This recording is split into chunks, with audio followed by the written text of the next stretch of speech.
Hey cactus friends, it's Jenny from Cookies Cacti. It is now early November. It's a beautiful 70-degree weather day today, and we are finally out of the hot season in Phoenix, Arizona. This summer of 2024 was the hottest summer ever recorded for Phoenix, Arizona. And I don't think it was just us. It was also Palm Springs, it was Las Vegas, it was even other parts of the country as well. So there are now statistics that have been released on how we did in summer this year. We had 142 days hotter than 100 degrees. Of those 142 days, I think it's 113 days were consecutive of 100 degrees or higher. 70 of them were 110 degrees and higher. So we were more than 2 months spent in temperatures that were above 110 degrees Fahrenheit. And the highs are one thing, the lows are actually what is so terrible for these plants. I think we had something like 37 days of overnight lows that were 90 degrees or higher. And so here's one of my casualties. This is an agave, I think Perii huachikense. I always forget how to read that variety, but it was such a beautiful blue agave and it died. This was the first summer that I lost agave, and they weren't, not all of the agave, certain agaves. So I had rum runners, all of them died this summer. I had, that Perii that died. I had a Titanota black and blue also in the ground that died in the front yard. So this was my first time ever losing agave over the summer. In the summer dormancy video that I made, I showed the remains of a aloe brevifolia. Well, that is also dead now, fully dead. I think I got water on it and it fully rotted. So no more aloe brevifolia for me, and I've actually been holding off on acquiring any more aloes. Now, not all aloes die when getting watered in the heat in Phoenix. Let me go show you one that I do have in the backyard that is doing just fine. This is an aloe that I got from Home Depot probably close to 4 years ago. And you can see it is doing perfectly fine. I watered this in the summer. I think I probably held off a little bit just in case. So I wasn't watering it as often as I was the other cactus, but I was watering it. And you can see that it is doing absolutely fine. And this aloe has moved around in my yard over time. It has been out in like the shade area. And then at some point I moved it over here this year near the end of the hot season. And it seems to be doing okay. I don't remember what kind of aloe this is, but I have a few more, I think, in my front yard that have done fine as well, including aloe striata, and then a couple other varieties that I don't remember what they are anymore, but they did fine, and they've been with me almost 4 years. But brevifolia for sure, hate the heat here, and there are other varieties as well, but I'm not doing aloe anymore. I'm only going to keep, oh, the striata's over here. See, this has been alive. This I've had for quite some time as well, and it has managed to survive several summers with me, including 3 really, really nasty ones, which includes this year. The aloe, was it barbadensis? Aloe vera? I don't know if this is actually aloe vera. It might be some hybrid of it, but these seem to do fine here as well. You can water them, I think. I mean, this was in the ground over in the side of my house, completely neglected, and it's still alive. I have some in the front yard that I've watered over the summer, and they did fine. So not all aloe hate it here, but some aloe do. And now after this past summer, some agave don't like the heat either, but some are fine. So you can still see I have agave that are plenty alive. All the Victoria Reginae seem to have done fine. Got some Titanota. My Utaensis variborespina did fine. By the way, my boojum is waking up. How cute that is. So how did we do this summer in terms of plant death? We actually didn't do that bad. Yeah, we lost the agave, several agaves, and lost some more aloe. But in terms of the cactus, they actually did fine. And even the euphorbia, the ones that I've left out here, they're still alive. The mellow cactus, they actually tend to like a bit more water. This is getting wrinkly. Looks like it could get some more water. Mellow cactus did fine. These guys continued to get water over the summer, although I'm always not too sure about the euphorbia and what actually they want, what they actually need. So it's just pure guessing. It was not really regular watering. Like a pot like this is so small, it dries out really quickly. So I would water this more often, but then I would just come here and like squeeze, my usual squeeze test. But you can see euphorbia still alive. All my obesa are indoors. They're not out here because they haven't liked the summer, but they did fine. I don't think I lost any of the mature plants outside of those agave and the aloe. I pretty much just treated them like normal in the sense that I don't think these guys ever went into dormancy. Gymno is not super happy. I have some more gymnos under the pergola. But otherwise, these guys, I pretty much just watered them fairly regularly throughout the summer, and they stayed alive.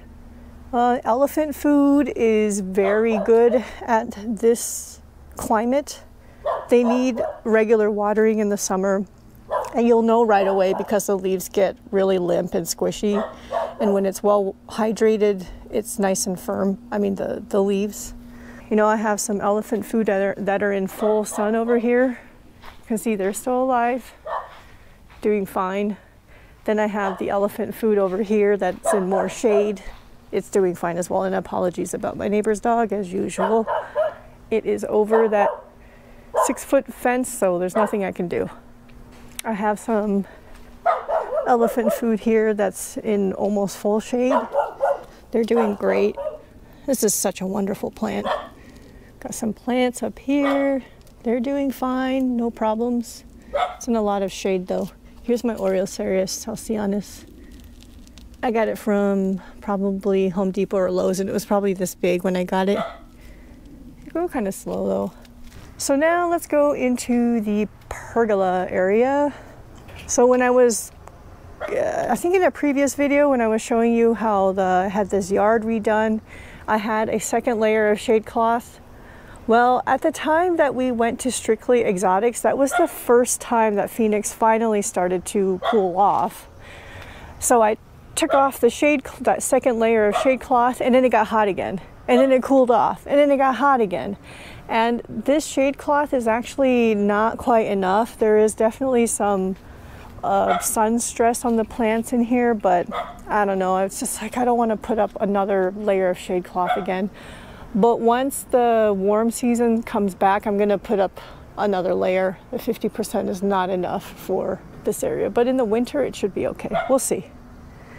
So everything on this table did fine. I don't think I had any losses. The mammillaria did fine, all the thellos, the pharaohs, gymnos, they did fine. Tephros, this thing. I have only one adenium that's left that I didn't kill. What is this one called? Socotranum or something? It has a different dormant and active season than other adenium. It's offset by quite a bit. Like this thing looked like it was dead for like the entire summer, and then around the end of summer it started to wake up, and you can see it has leafed out. But this is the only adenium that I've managed to keep alive. I do not move this when it gets cold. I just leave it out here. That's the only kind of plant I can have. If you have to move the plant, I can't have it. So we'll just keep it as long as it stays alive. Ow! You know, in that summer dormancy video, I was talking about how I've never seen my Areocarpus or my Astrophytum go dormant, and this year was exactly the same.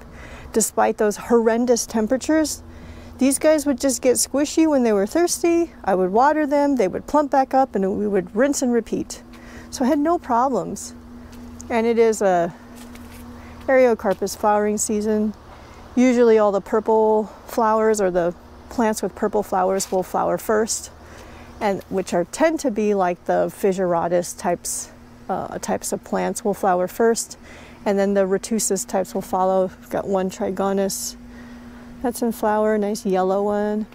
This is from Arizona Cactus Sales from my Cactus Addict video. It's preparing to bloom. Yeah, but once again, they didn't go dormant. They got watered all summer long, despite our month long of 90-degree lows. And they did fine. Of my seedlings, let's go there next. The interesting part is about the Copiapoa. But my North American seedlings, they did fine. These are all my saguaro babies, Julius babies. You can see they're a little bit light stressed. I don't know if you can tell. There's some coloring on them. But they all did fine. I was a bit more conservative on watering this year, so instead of once a week, I was going about once every 2 weeks. I don't know if that was enough, but they're still alive. I can see some stress on there, maybe from the light, I think. The astrophytum did great, just like the adult astrophytum. Just do squeeze test to determine when to water. The mammillaria did fine. Mammillaria have a much harder time knowing when they're thirsty because you can't squeeze them. So most of the time I cannot tell what they need. I feel like they're more drought tolerant than other plants to a degree. I don't know. What do you all think? Do you agree or not? But I find it much trickier to figure out when they need water. I just feel like they don't need as much water. I don't know. Got some candida here. This is funny. It's got a couple offsets on it. I don't remember if a thrasher had maybe damaged this plant and it did that, but got some, I think, microthele. I really don't know how to tell on microthele when they need water. They seem to just do. I don't get it. This is Perbella. Another one that I have no idea. Carmenae, I have no idea. See if there's any mammillaria that I know when to water. I don't think so. They're still mystery. I don't know. Oh, these are my euphorbia hybrids. You know, when we were at the fall plant sale, a week ago? There were those euphorbia, snowflakes that I was really interested in, but I didn't buy it. And I said I had one in the past and it died, but it had babies. So these are 2 of its babies. And let me pick this up. Maybe I'll just do this one. You can see it has a little bit of that powdery whiteness on it from its father. A little bit of that snowflake characteristic. I have 3 of these seedlings, but one of them I gave to my brother. So it's actually living up in Portland, Oregon. But those guys are doing fine. My Copiapoa grafts seem to have had a growth spurt. Like they suddenly got bigger and they seem to be doing fine. So most of these are on, well, this one I didn't do myself. This one I purchased from Arizona Cactus Sales. It's on a Myrtillo cactus geometrizon stock. The others that I did are mostly on Trichocereus grandiflorus, a couple on Pelasgia chichipe. I water the grafts quite often, like once a week at least over the summer. They seem to be able to take that water and actually they want it, and it just keeps pushing growth on the scions. And that's very interesting, but they're doing fine. Now, the Copiapoa seedlings, I think that's probably perhaps what we're most interested in. So you can see I have these shelves here and they all have shade cloth that I probably put up very, very recently. The seedlings on these shelves were just getting too much light. 50% was just not enough. So I put up the shade cloth. Let me take off the shade cloth and then let me come back. Okay, I've kind of moved the shade cloth out of the way. So I have a mix of North American cactus seedlings and then my South American cactus seedlings, which are all Copiapoa. It's all kind of mixed together. But if you remember, around late May, early June, I had a huge die-off of my Copiapoa seedlings. I had done a repotting at that time, and then they just started to die off one after the other.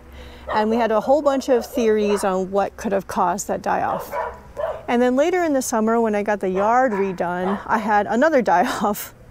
I lost a lot of Copiapoa seedlings this summer. They were mostly my largest ones as well. I have some that remain, just a handful that remain. They're over here. So these must be like the absolute survivors, the strongest of strong Copiapoa seedlings. I don't know if you remember, but I had like a whole set of these larger seedlings that were in these tall pots that I had spray painted black. All of them died after that whole repotting fiasco, except this one. This is the only one that survived. It's a Copiapoa wagonectii, which is probably Coquimbana, 85.97 from Mesa Garden seed catalog, and it's still alive. It survived this entire summer. I'll say that after all that die-off, I reduced watering like crazy. I was trying to mist these guys, but here where it's so dry, we're talking like sub 20%, sometimes sub 10% humidity.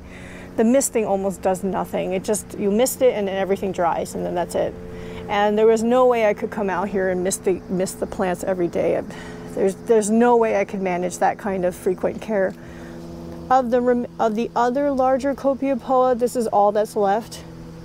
If you were to revisit some of my earlier videos from before June, I had a number of Copiapoa that were in these 3 1/4 inch pots. They're all dead.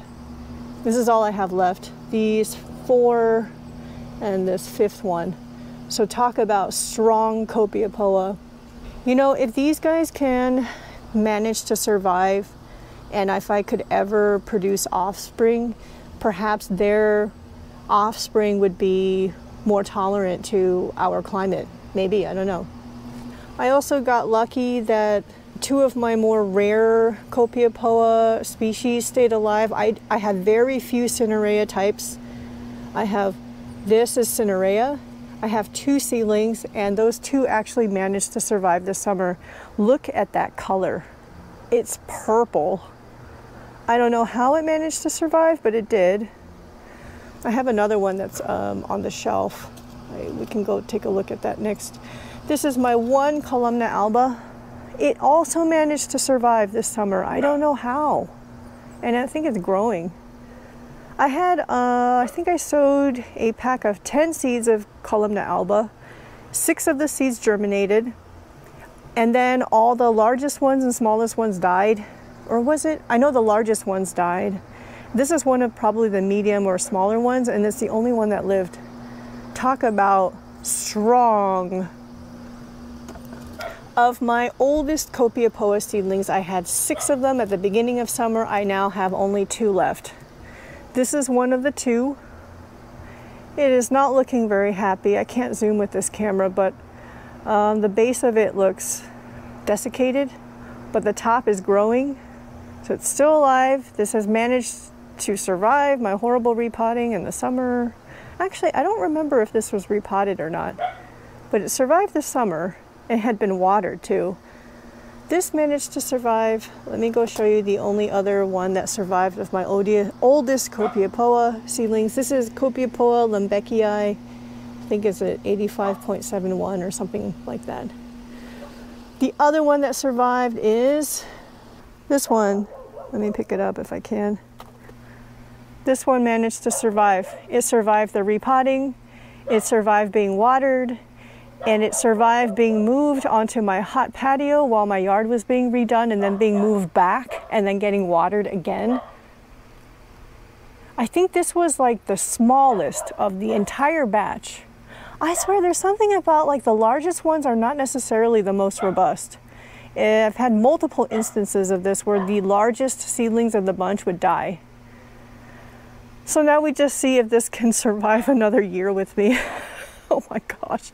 So of my batch of my oldest and first Copiapoa seedlings ever, these 2 are the only ones that remain out of 6, or was it 7? I forget.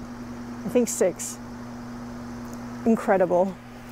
So what about the rest of the Copiapoa seedlings? Well, this is what I have left. Those are mostly Coquimbana, if not all Coquimbana. Got a molecula here, grandiflora. All the large grandiflora died. I think lots of coquimbana. The, what is it, Calderana lembeckis. These are all Calderana lembeckis. And I believe these are from my A Lazy Way to Grow Cactus from Seed series. My spiral here, this is Echinoides bridgetzi, still alive. Some more Echinoides bridgetzi in the back. These are all from the A Lazy Way to Grow series. Some of these have some interesting farina on it. Let me see if I can... Maybe I have to grab my other camera to zoom. But there's that plant right there at the top. You see that white stuff all over it? That's all farina. And you're going to see a mix. You see some of the seedlings in here are severely desiccated, but some of them are okay. And it's like that throughout all these pots. Some of them did fine and they look okay, and some of them look desiccated, but they're still alive. See? I still have a number of these that are still alive. There's more here on the top shelf. These are all humilis that are in flower. I lost humilis as well. They seem to be a bit more robust. I didn't lose as many of them as I did the other species, but yeah, look, they're all in flower. Olivana, I lost almost all of the larger seedlings. There's some smaller ones that are left here. I think that's Olivana. I don't know what's wrong with that one. So the smaller Olivana are still here. Oh, this is the other Cinerea here. It survived. Don't understand how, but it did. He very desiccated. I imagine it will take some time for these to be able to recover as we're cooling off. Can't imagine that they would just, you know, plump back up overnight. That's not possible. Let me see, I think I have more down here. Yeah. Lots of lembeckis here. This is probably grandiflora. Sorry about the shadow. That one I forgot what it is. What is it? If I can see the label. Megariza var echinata. These are from the Lazy Way to Grow Cactus from Seed series. So we're almost at 2 years on these seedlings, and you can see they vary in size all over the place. There's some bigger ones over here. You know, people, when they see all these seedlings, they ask me, what are you planning on doing with these? Are you going to sell? Well, as you can see, I had huge die-off, so I'm planning to keep everything because there's chances that even more will die off. I'm sure this winter will bring some heartache. I'm sure every season will bring some heartache. Now, one of the topics I'm most interested in is what is the theory of what caused that huge die-off on these Copiapoa seedlings at the beginning of the summer season? I have a theory. I could be wrong, but I have a theory. Oh, I forgot another tray over here. This tray actually looks really good. These were living inside of my seedling shade house before I took that shade house down. Like, most of these look really plump. Okay, what's my theory?